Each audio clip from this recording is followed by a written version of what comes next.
Good afternoon, everyone. My name is Nick Godso. I am the Manager of Programs and Education here at MusiCounts, and it's my pleasure to welcome you to our 5th MusiCounts Learn Town Hall. You know, here we are again.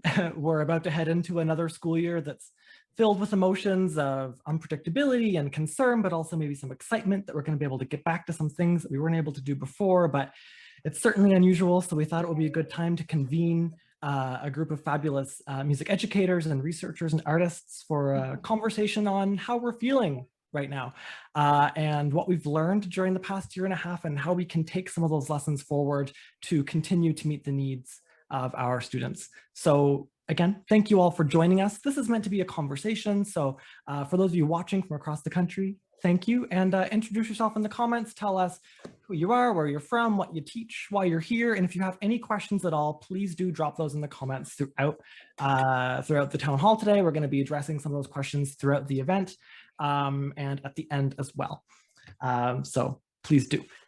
Before we get too much further, I would like to acknowledge that MusiCounts operates in Toronto, which is the traditional territory of many nations, including the Mississaugas of the Credit, the Anishinaabe, the Chippewa, the Haudenosaunee, and the Wendat peoples. And it is the home of many diverse First Nations, such as the Inuit and the Métis. So reconciliation is the responsibility of all Canadians. So please do listen to Indigenous communities across Canada, listen to what's happening in our country right now, review the TRC's calls to action, and think about how you can weave that practice into your role as a music educator or a member of Canada's music community. I would also like to thank Lyric Find. Lyric Find is sponsoring this event today. So thank you so much to Lyric Find. Their contribution goes towards our flagship program, our Band-Aid program, and this gives grants of musical instruments, equipment, and resources to schools across the country that need them to make music education happen for the students at their school. So thank you so much to Lyric Find for your ongoing support of MusiCounts and for joining us in our belief that all kids in Canada should have access to music education. Before we get going, we should probably have our panelists introduce themselves and then we'll get into the conversation. So Bina, why don't you start us off? Hi everyone, my name is Bina John. I'm a professor of music education at the University of Toronto. I teach courses in social psychology, developmental psychology, educational psychology, and music in childhood. And this past year, I've been researching the social emotional effects of performing in a pandemic among pianists, vocalists, and athletes. Terrific. Thanks, Bina. And Bina was actually a panelist on our last town hall, which was exclusively devoted to the topic of music education and mental wellness. So you can check that out on our website to watch that in full. It's great. Tess, how about you? Hello, my name is Tess, and you might know me as Boots from Splash and Boots. We make television content for kids and do shows all across the country. And for the past year and a half, I've started something called the Big Heart Journey, which is basically using meditation and mindfulness to help kids through their big feelings. So as you can imagine, it's been a really interesting process over the past year. So I'm really, really excited to be here with the other panelists and sort of move into what kids really need from us right now. Amazing. Thank you, Tess. And Mary. Hi everyone, my name is Mary Piercy and I am the high school music teacher at Inukshuk High School in Iqaluit, Nunavut. I have been living in Nunavut now for almost 21 years, and when I moved here there was no music curriculum. There still is no Nunavut music curriculum, and I'm still one of the only full-time music educators in all of Nunavut. So over the past 20 years, I've been working with community musicians, Inuit musicians, drum dancers, singers, songwriters, throat singers, to try to build a curriculum for students here in Nunavut, Inuit students, that is relevant. And so I'm very excited to be a part of this conversation today. Incredible. Thank you so much, Mary. And Mary's very modest. She is the MusiCounts Teacher of the Year this year as well. So congratulations again, Mary. And Mark. Thank you. Hi there, I'm Mark Reed. I'm coming to you today from the traditional territory of the Squamish, Musqueam, and Tsleil-Waututh people in Richmond, BC, Greater Vancouver. I'm a district resource teacher in the Vancouver School Board focused on career education course, have many years of music teaching and engagement with various professional associations for music education all across the country. Amazing. Thanks, Mark. And Mark is our 2013 MusiCounts Teacher of the Year, and he's also working with us on some resource development around exploring careers in music through our track programs. You can check that out too, if you'd like. Okay, let's get to it. So we're going to start by kind of just getting a pulse on how each of you are feeling as we're heading back into September this year. So what's on your mind? What are you thinking about? What are you concerned about? What are you optimistic about? So Mark, why don't we start with you? Thanks. I'm finding that right now, as many people are feeling across the country, there's incredible ambiguity. Even just yesterday morning, we finally got some sort of outlook from the Ministry of Education here about how the start of our school year might look. And it's funny how we're looking for that information to help put us at ease. And yet when we get that information, we feel a whole new feeling or wave of unease, not really sure how that might look and what we could do with that. And I feel like the ambiguity that that we're facing, we just need to remember maybe that we're not facing it alone. There's a lot of people facing the same sort of thing, and no matter what, the time that we're spending thinking about how we might approach our year is valuable time. And I really hope that none of my colleagues feel pressured to be making these decisions and setting out a fully fleshed out plan right now. Having that flexibility and leaving yourself time and space to feel comfortable with what you're doing, that's the thing that is on my mind right now. I got to give myself that time and space and flexibility. Amazing. Thanks, Mark. Bina, what about you? Sure. What's on my mind is pretty sure we're in the middle of a mental health crisis. Children visiting hospitals with mental health concerns, the emergency department was up 75% in 2018. So this was pre-pandemic. I can't imagine what that rate would be right now. So I think every child and every adult has gone through some sort of individual trauma, and every child will experience trauma in a different way. I'm thinking of marginalized children who are also experiencing intergenerational trauma. So the brain perceives social isolation and uncertainty as a threat. So I think at the very foremost, we have to think about our own mental health as teachers and center our children's mental health, because that's going to be the first thing that we need to address before the music or anything else. Of course. Tess, I know you've been doing a lot of work with young children and families during the pandemic, kind of helping them work through these emotions. Does what Bina said resonate with you? Oh, 100%. Yeah, since the beginning of the pandemic, I was just inundated with emails from parents saying, I don't know what to do with my kid. They're too anxious to go to school. They're worried about germs. And to be honest, it hasn't gotten it's been getting more instead of less. So I really feel privileged to be able to sit down with these kids and say, how are you feeling and what do you need? And it's remarkable. I have kids from as little as 4 up to mid-teens. And I'm noticing that it's a lot of the same stuff. What kids need is similar. And I think that we can learn a lot from this, because when we get out of the words of our kids, how they're feeling and what they need, we can then provide them with that. And I think that where I stand right now is that instead of sort of seeing this as a crisis, because I do agree this is a mental health crisis, it is also a time that we can help our kids become more resilient. And I think that we need to see this as an opportunity as educators, as parents, as people who are sort of guiding these little pumpkins in their lives. What could we give them? How can we flip this around? And that's what I really want to help parents and families focus on, is sort of all right, this isn't great, but what are we going to do right now? How are we going to model behavior for them? And I totally agree about mental health for that's the other thing I think about is well, parents can't necessarily do that because they need their own support in mental health. And teachers, we all are sort of having the same crisis. So I think it's a time that we can really pull together and stand for our kids and really find out what they need and give it to them. Mm-hmm. And Tess, in your experience, what are those kind of common denominators that you've identified in terms of what kids need? Yeah, well, it's a lot of big worry feelings and having a hard time expressing them. So I get a lot of parents saying my kids are regressing. They're having, they used to, not pee the bed. Now they're peeing the bed. They used to sleep through the night. They're not sleeping through the night. Now they need to sleep in my bed. So it's a lot of, how I feel like it is, it's like kids don't necessarily know how to get their feelings out. How do you say exactly? They need we need to be able to provide them with the tools to say how they're feeling. So a lot of it, I think, is repressed feelings and fears and emotions that they don't feel safe expressing. So I'm definitely finding that, yeah, it's a lot of big worry feelings like germs, and now we're afraid to touch people. Like, how is that going to end up when they're, in the next, like, it's a whole big soup of things that they've gone through. So, but that's the biggest one I'm finding.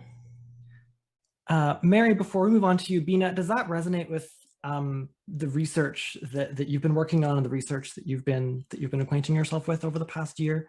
Absolutely, yeah. I mean, what has helped the athletes and musicians cope through the pandemic is support systems where they're having ways to support their social being, their emotional being, and the ones who are not faring well in the pandemic are the ones who are isolated, who don't have that support system. So I totally agree with Tess. Like, the more we can support each other as a music education community, and the more we can support our students, and then making the invisible visible. Because like you said, Tess, a lot of these emotions are invisible. So I do believe that music is an antidote to trauma.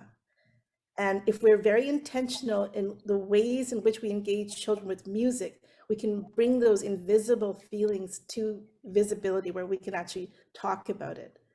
And just talking about it is the first step. Absolutely. Thank you, Bina.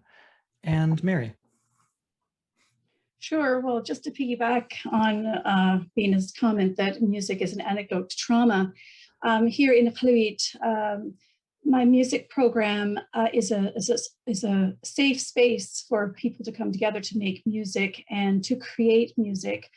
And in order for that to happen here, what has happened over the last 20 years is that it's happened through collaboration, which means making meaningful music with tradition bearers, with Inuktitut singer-songwriters, because in order to create a safe space, there has to be positive relationships built between the singer-songwriter, between the teacher, between students, and then trust has to be built up. So if you want people to really connect and to help their own mental health or whatever traumas they're going through, relationships have to be built, safe spaces have to be created, and of course the music room in a school is a very great place to do that.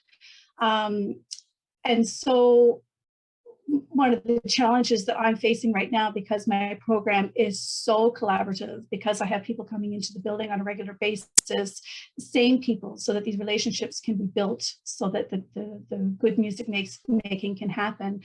With COVID now, people aren't allowed in the building, and we still follow a very Southern structured type of school. As much as we're trying to be innovative and creative, it still follows very Southern rules. And so we don't have a whole lot of Inuit leaders within the school system, which is really unfortunate. So I have fought very hard over the 20 years to make sure that that happens in the music room.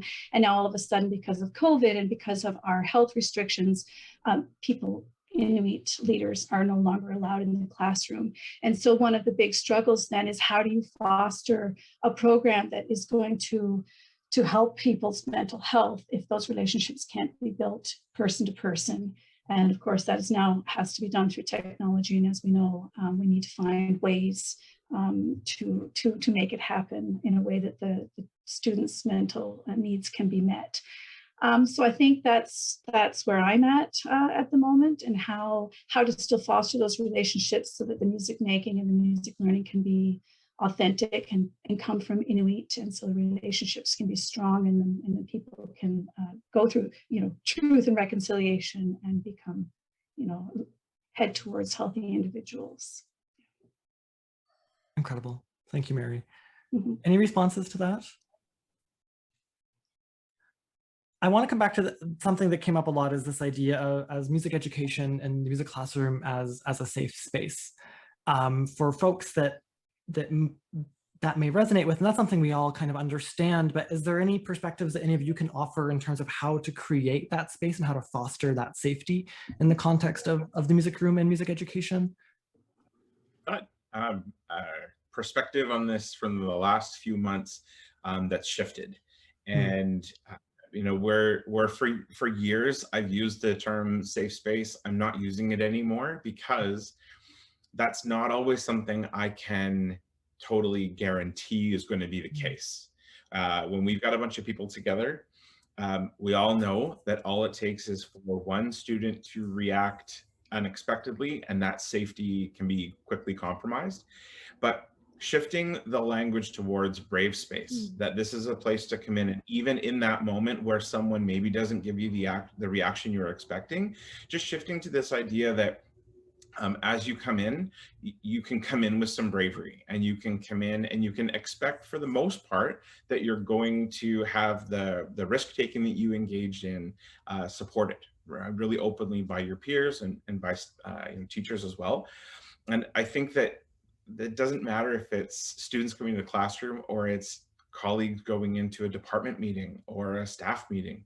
You know, we should expect more often spaces where we can bravely speak up with the opinion and the expertise of our own perspective and our own experience, so that people are really hearing authentic perspectives and things that are true in the moment. Yeah, well said, Mark. Thank you.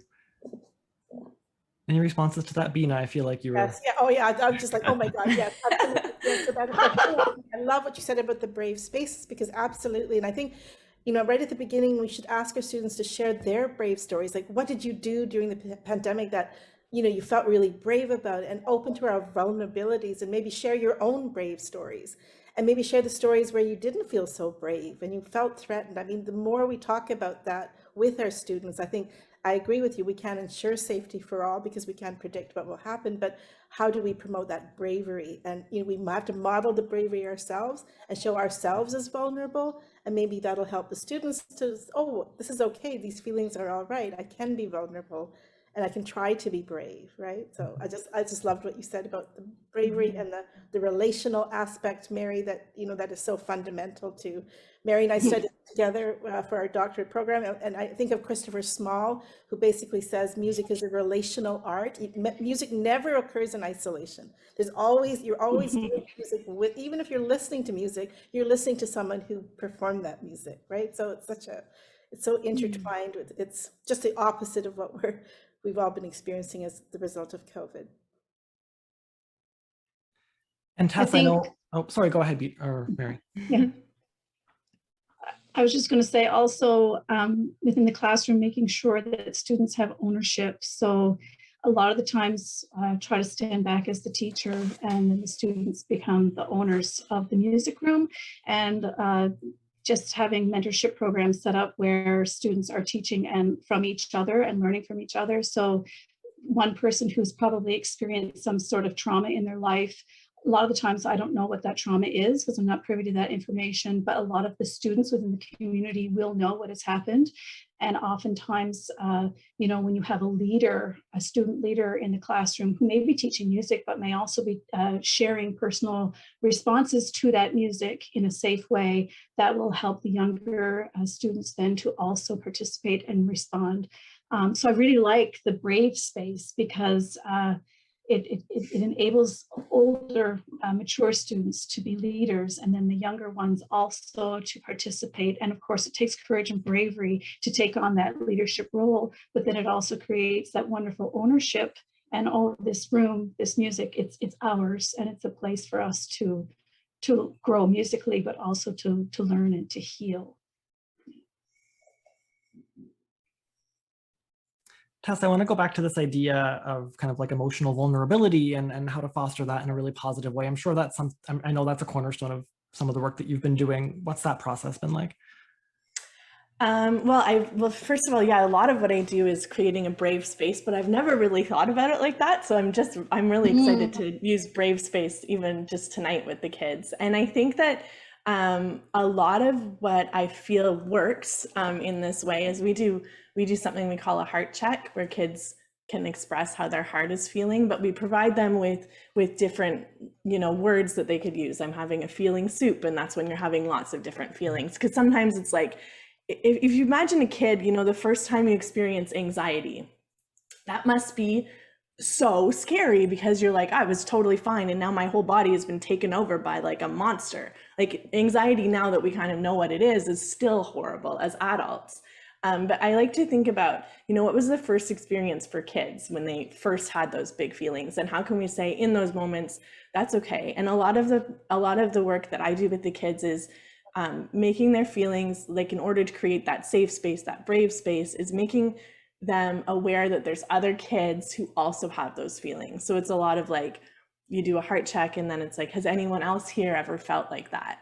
And then, you know, half the screen puts up their hands, and suddenly that kid feels like, I'm not alone, and they made it through, so I'm going to be okay. And it validates their experience, but it also puts them in a community.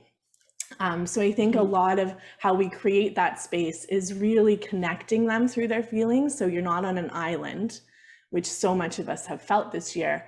You are always connected, and through the sharing of your feelings, you will actually become more connected. And the more they can experience that, then we're sort of like saying, it's okay to tell us how you feel, like it's okay. And then they get braver and they get braver. And that's kind of what I feel like is exciting in this work, you know, as teachers and educators.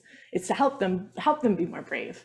And that'll show up for the rest of their lives. That was my long answer to that question. Wonderful. Any other thoughts? Great. Just a reminder to everyone who's watching, if any of this is resonating with you, if this kind of provokes any thoughts or questions, please share those in the comments. We want to be able to bring some of that in. So please do so.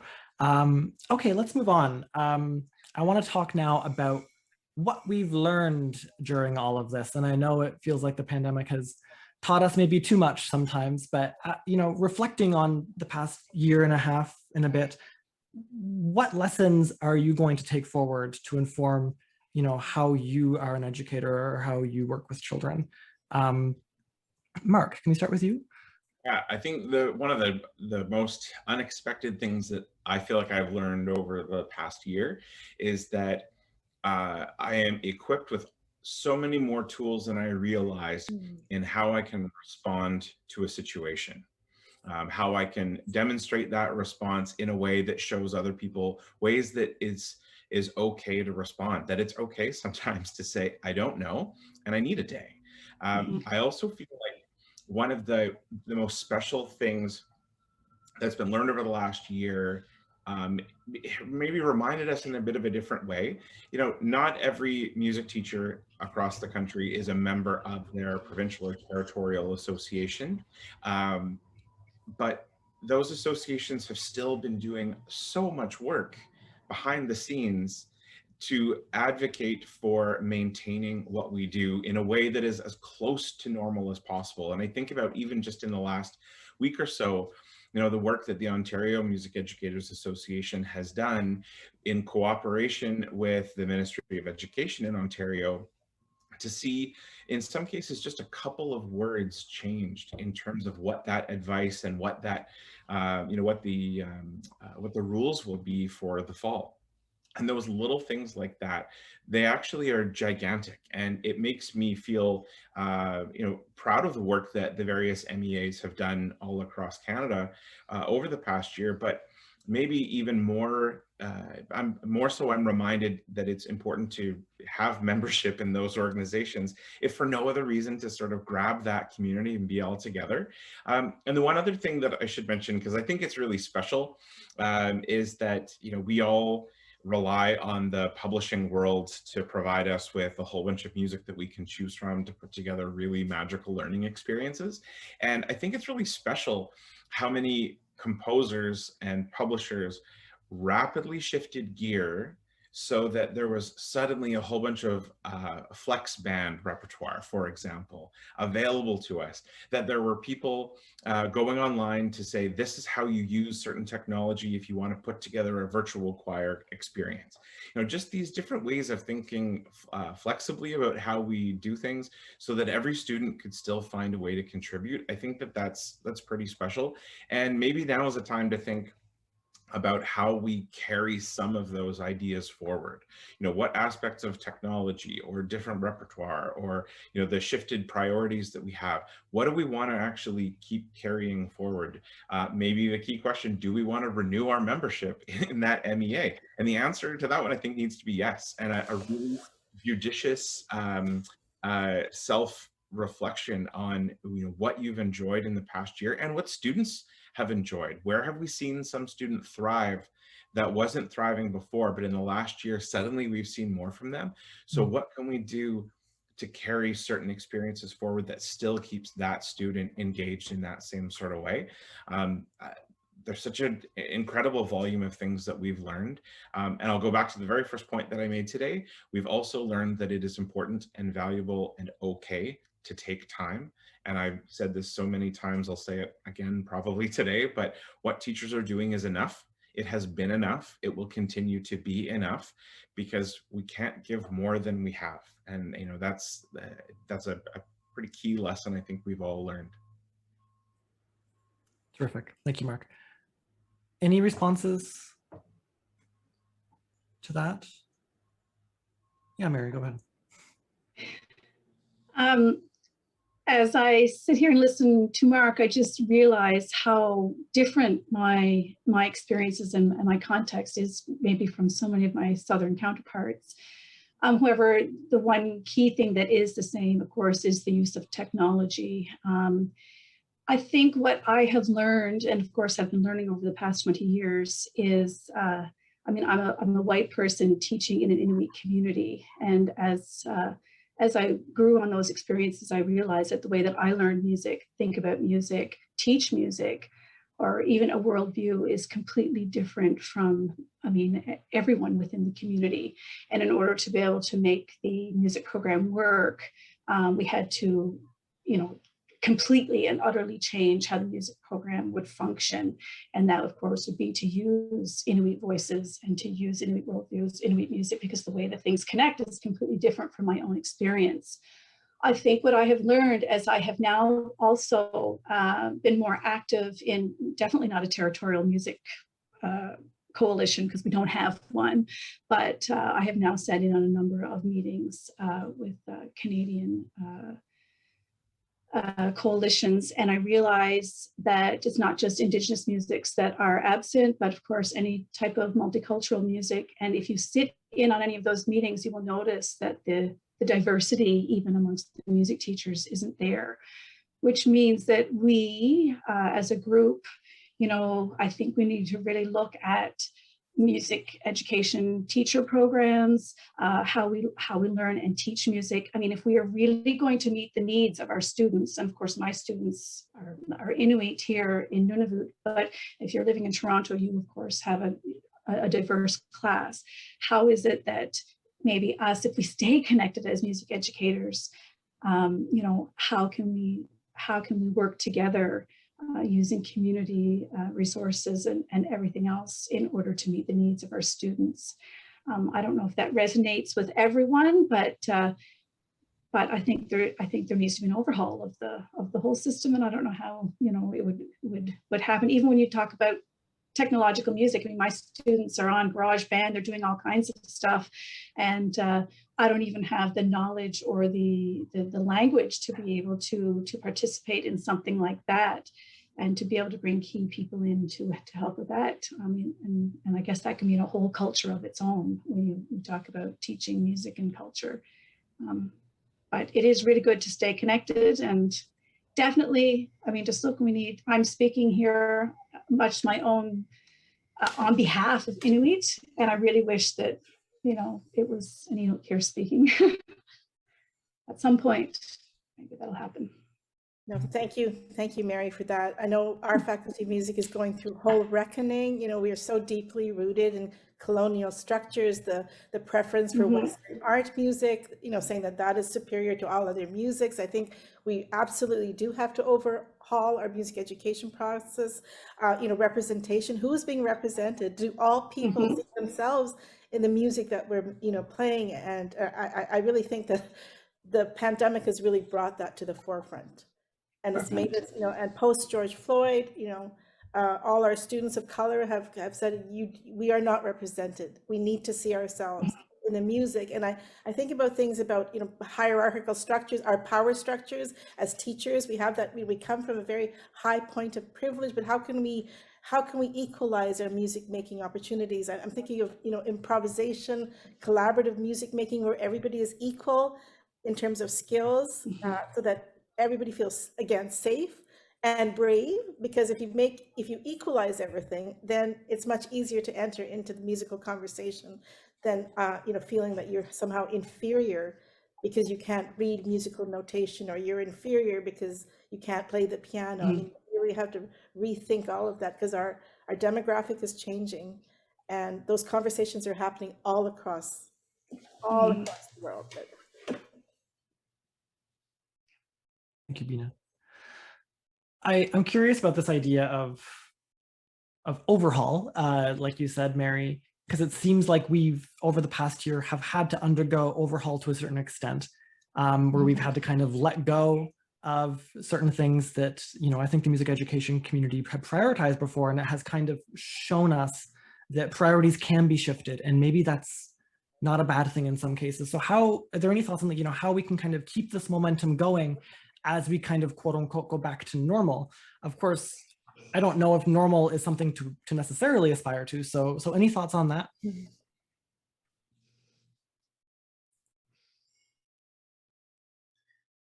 I think, there's a good opportunity for us right now, as we've seen a really different experience over the past year, for us to think about how each student contributes, how they demonstrate their learning, how they interact with music. And not just now, but even, how are we providing experiences that help them recognize how they could interact with music beyond their school experience? After they leave grade 12, then, what's that experience going to be? And when we think sort of narrowly around, the question maybe used to be, how will the student demonstrate their learning in band or in choir? If we drop some of that language and just say, how is a student going to demonstrate their learning? How could they? What are the various ways that they could? We might start to see things a little bit differently. Now, I think it's so fascinating that all across this country, we have so many different forms of music education, so many different sounds that come from so many different classrooms. The sounds that used to come out of my classroom are going to be very different than what comes out of Mary's classroom. And I think that is honestly one of the greatest strengths for music education all across the country. And perhaps because we've all been at home streaming more and consuming a whole lot more YouTube content, we're more aware of some of those different sounds might be from within Canada and from beyond, from Indigenous communities, from non-Indigenous communities, from kids that are just, hanging out with a ukulele or a guitar or a recorder, whatever.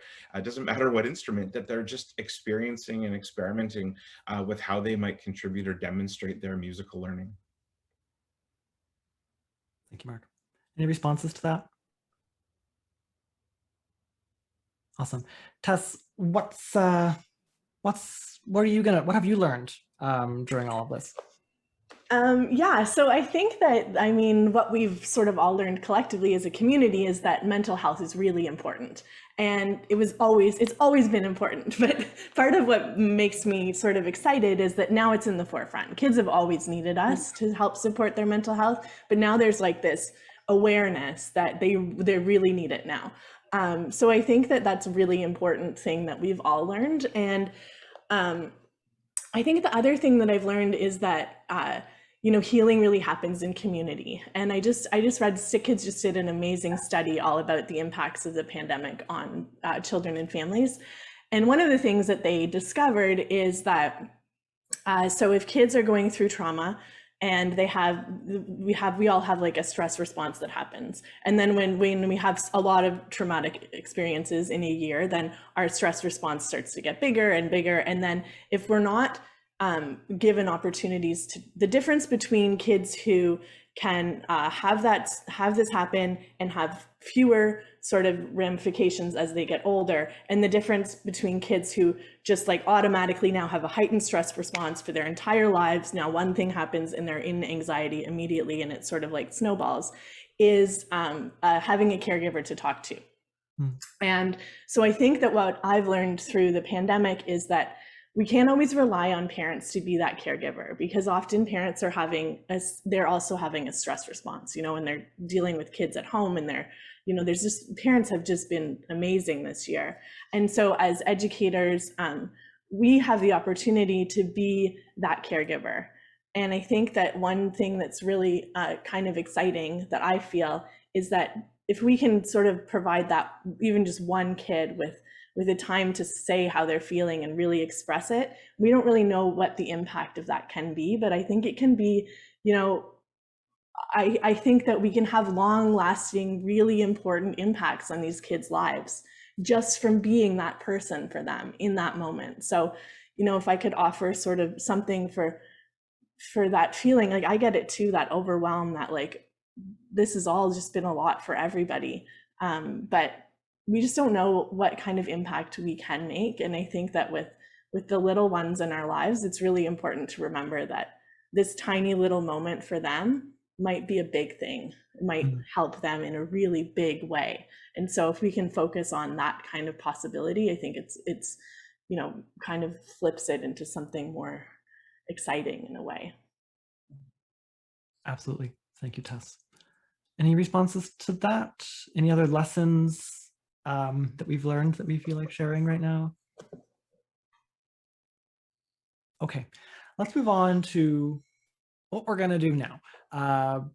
So we're going back to school. We've learned all these things. It's interesting, you know, we all know, everyone who's watching knows that music education is more important than ever, but it feels like its place is more precarious than ever. So I think that's kind of be a central dissonance that we as a music education community are going to have to navigate in the months to come. So I guess my question for all of you is, yeah, what's your plan for moving forward, and how are we going to continue to advocate for the importance of music education for all kids in Canada? Bina, did you want to start us off on that one? Sure. I think we have to really start the year with low stakes. Don't worry about assessment. Don't worry about evaluation. It is on us to have children associate our classes with joy and with hope. So whatever we can, like, be intentional in the choice of music that you use, but you know, don't worry about, and I should not be saying this on a national network, but don't worry about the curriculum right now. Forget about the curriculum. It's all about having children associate music with something positive, with positive emotions, low stakes, make it joyful, make it hopeful. And, you know, I've had a lot of parents complain to me, like the students attend their classes, the music classes, the teacher puts on a video. We can't do that. We can't go back to that. We have to go back to, you know, the source of what music is, which is relating to others, making us human. Music is what makes us human. Celebrate that. Totally low stakes. Don't evaluate. Don't worry about the curriculum. Make that music space the most joyful space and hopeful space that you could. And that's the way we can, you know, vie for music education and make children understand, not make children, but encourage children to know that this is a place where, you know, a lot of good things can happen. Absolutely, Bina. Thank you. Mary, what do you think? Well, what my plan is, or our plan, I should say, working in partnership with the Iqaluit Music Society, and as you know, teaching Indigenous musics, representation, ethics, all of those things are involved. And of course, we need Inuit music generally should be Inuit teaching Inuit music. So a big part of our task is to get Inuit educators. And because we don't have, the Arctic College is here, there is a teacher education program, but there's no music taught at it. not even primary music. I think there's been a couple of courses in the past, but there's no training for young Inuit to become music leaders or music educators in their own right. So we've already started now with the Iqaluit Music Society. We won the Arctic Inspiration Prize. And part of that prize is to now start training young Inuit musicians to become music educators so that they can become the music educators of the future. And that's going to start very small because, of course, start small and maybe it'll grow bigger as the years go. But my responsibility is to begin that right here at the high school. So within the Inukshuk Drum Dancers, which is one of the courses that I teach, it's a choral course. However, it's drum dancing and throat singing. The students will now, the older students will now participate in a leadership part of that. And my hopes, eventually, I hope COVID will allow us to bring Inuit elders and other Inuit musicians into the classroom. And if it can't, I'm just going to have to continue doing it via Zoom. But to put the young students through a teacher training, a music education training, even as small as it is, whereby then they can go into primary and elementary schools and to pass on their knowledge. So that's where we'd like to go, or where I would like to go right now. We haven't started it yet, but it's already in the works now for next week because school opens next week, and I'll let you know how it goes. Yeah, I mean, Mary, talk about Overhaul. I mean, it's amazing, you know. This is an issue, it's a huge issue, and you're kind of circumventing the system that's kind of preventing that from happening in a small way, which is amazing. Yeah, it's little tiny bit. And we just also received a huge grant to do music educational videos. So we'll be able to hire, someone to do the videos for us, but we'll be working with elders and young people to create videos on how to teach. And then those videos will be open to all Nunavummiut, which are people here that live here, but obviously they'll be able to go south too, if there are music educators who wish to participate in Inuit music making via video. So we've got a lot of work cut out for us, but the money is there and we've got support now. So we'll just get moving on it this year. Yeah. That's terrific. Thanks, Mary. Mark, what about you? I've been thinking about what Bina had to share and what Mary's just shared, and I'm reminded that one of the first sort of key messages that we started to hear, a year ago, like maybe April, May of 2020, we started hearing a lot of, Maslow before Bloom. And as I'm hearing Bina talk about, the need to take time to put the curriculum aside so that we have that people connection, the simpler way of looking at Maslow before Bloom is just emotion before cognition. And really what we're going to do in any music classroom in any part of this country is going to focus on emotion. I don't know how you would ever teach music without engaging some sort of emotional discussion or connection. And really, the benefit then of that time that we spend establishing that emotional connection in our classrooms or as a staff, as a department, it has a benefit then for how the school experience is going to think, how kids will think, how they will learn, how they're going to process information, because they're being given that time and space to process that emotion and to build an emotional connection with the people around them. A lot of the language that we have used to describe people's experiences through the pandemic, things like, we're all in the same boat. I totally don't believe it. We're all in the same storm, but we're in various sizes of boat.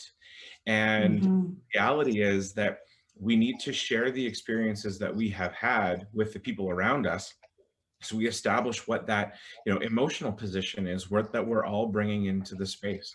We talked about brave space. Well, there's the very first part of it. If we can, connect students and conjure up that bravery in the music space, then where that goes into the rest of their school experience and into the other parts of their lives as well, I think that that's really important. And, if nothing else, the sort of simple answer to your question, Nick, I really hope that folks go into their classrooms this year and they start with a focus on the people and then the music, and then way down the list is the concert or the festival or, you know, the thing that everything is leading to, because it's more about the people that are going to get there than the actual place that we're going.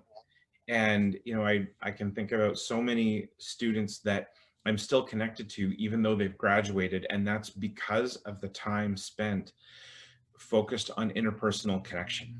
And, you know, I feel pretty strongly that if extra time gets spent at the start of the year as sort of foundational, emotional or connective time, that all of that time you'll get back, because the rest of the learning will just move faster. We all move together in situations like that. So I just feel like that, you know, people, then music, then the rest.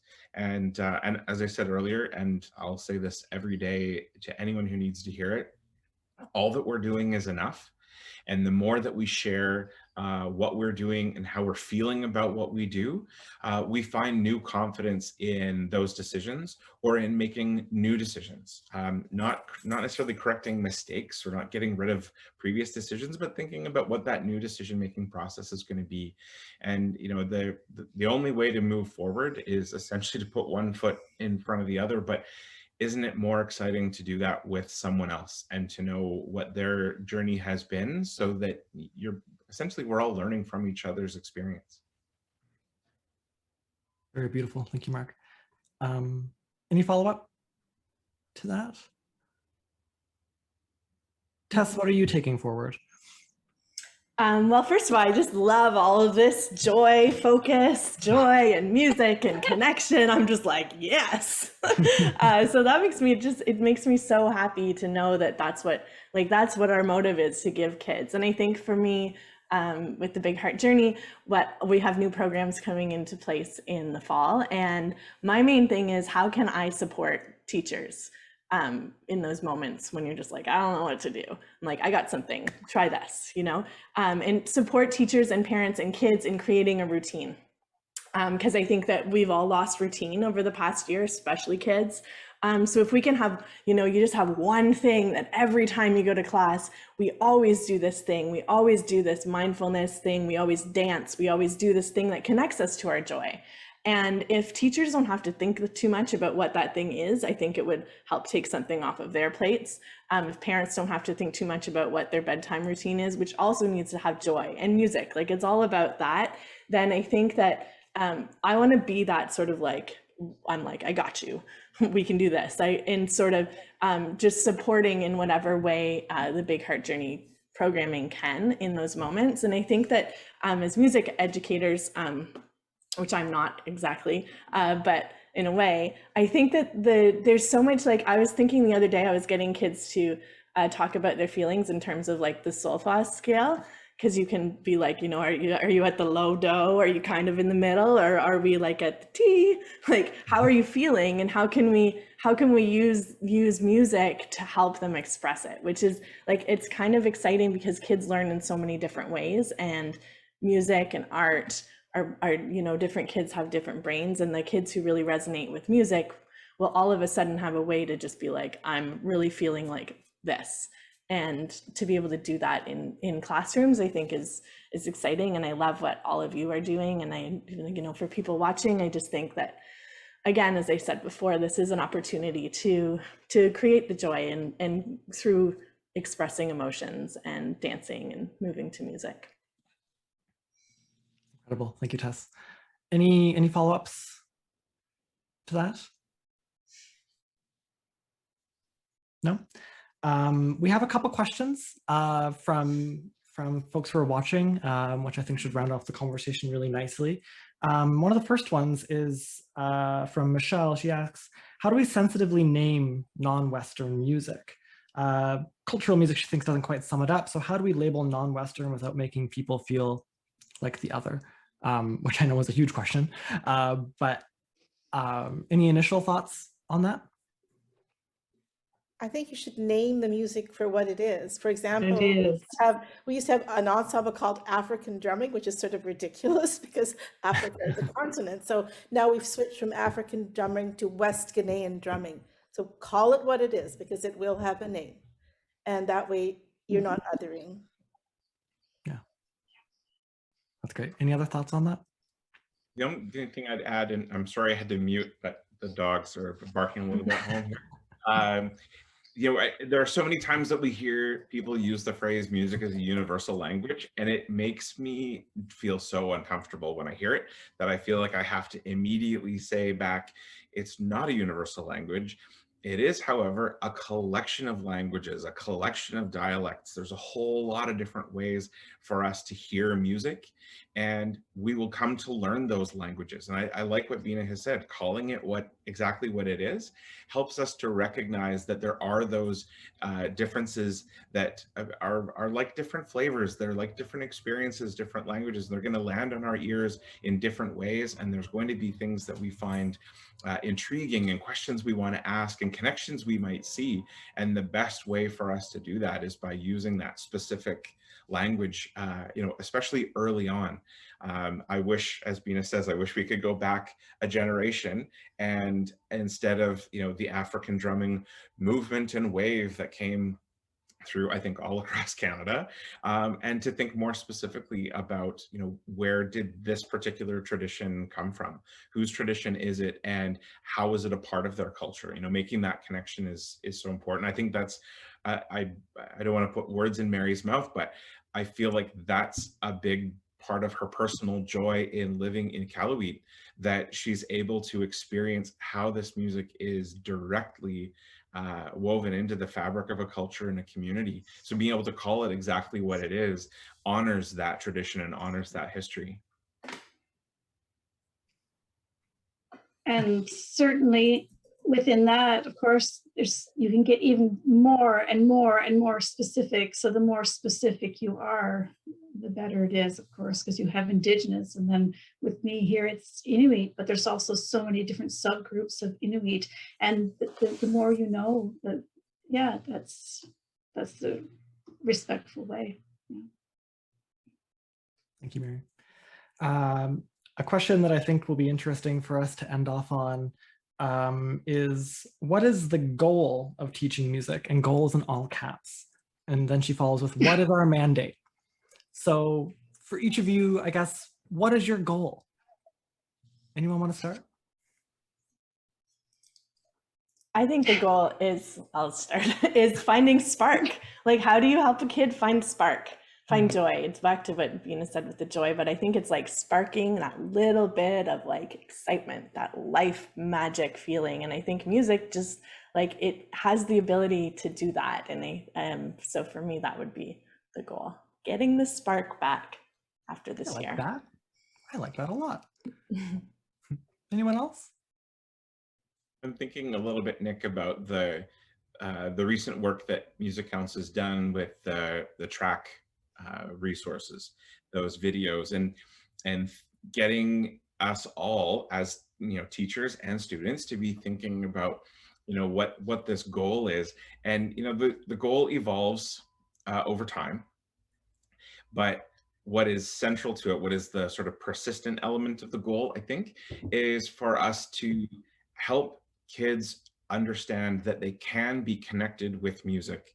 They can express themselves through music. They can create music. They can enjoy and experience music throughout their entire life. That it's not just a class you take at school. It's not just something that after you finish grade 12, or maybe you take an elective in a college program or university program or whatever.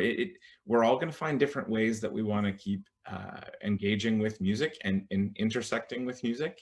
And I think that becomes I feel like that's my goal as a teacher. How can I make sure that every kid sees the options and sees the ways for their future to make sure that music is a part of their experience? Incredible. Thank you, Mark. Mary, go ahead. And for me, it's all of those things, but it's also, using music as a vehicle towards creating and establishing Inuit identity, connectedness with other people, especially with Inuit elders, connectedness with the land, connecting to Inuktitut, because here most of our youth, Inuktitut is no longer the first language, English is, and a lot of our young people cannot even carry on a conversation with their elders. And through music, they are able to learn Inuktitut and to sing in Inuktitut, and then to connect with singer-songwriters. In that way, it strengthens Inuit identity and helps a lot of our youth to be stronger, to have pride, and to move forward through some of the traumas that they experience. And so, yeah, it's connectedness, relationships, and healing. So that is also a big part of music education. Bina, what about you? That's a big question. So I'm going to answer with my favorite philosopher, Christopher Small, who says music is what makes us human. So the reason I do music is to affirm our humanity with each other, and within that humanity to respect the diversity within our humanity. And I think music is one of the greatest vehicles to do that respectfully and honorably, and celebrating our humanness and our connection, as Mary said, our connection with each other, because that's what makes us human. Absolutely. Well, thank you, Bina. And thank you, Sue, for that question. I'm feeling encumbered with inspiration. So I think that's probably a good time to call it quits. Thank you, Mark, Tess, Bina, and Mary for being a part of this today. I've learned so much. I'm sure that everyone who's participated online has as well. So thank you so much for bringing your perspective and your expertise to the table today. It's been a terrific conversation. In terms of what's next for MusiCounts, we have a lot of cool stuff coming down the pipes in the next couple of months. Some of our granting programs are going to begin accepting applications. We're going to be releasing some new resources that Mark has referenced. So please sign up to our newsletter. You'll be the first to know what we have going on. And thank you again to Lyric Find for sponsoring this event and for their ongoing support of the work that we do here at MusiCounts. It goes such a long way and it makes a true difference. So thank you to everyone at Lyric Find. And with that, think about what your goal is as a music teacher, everyone. I think that's so great. And we'll see you next time. Have a great afternoon, everyone.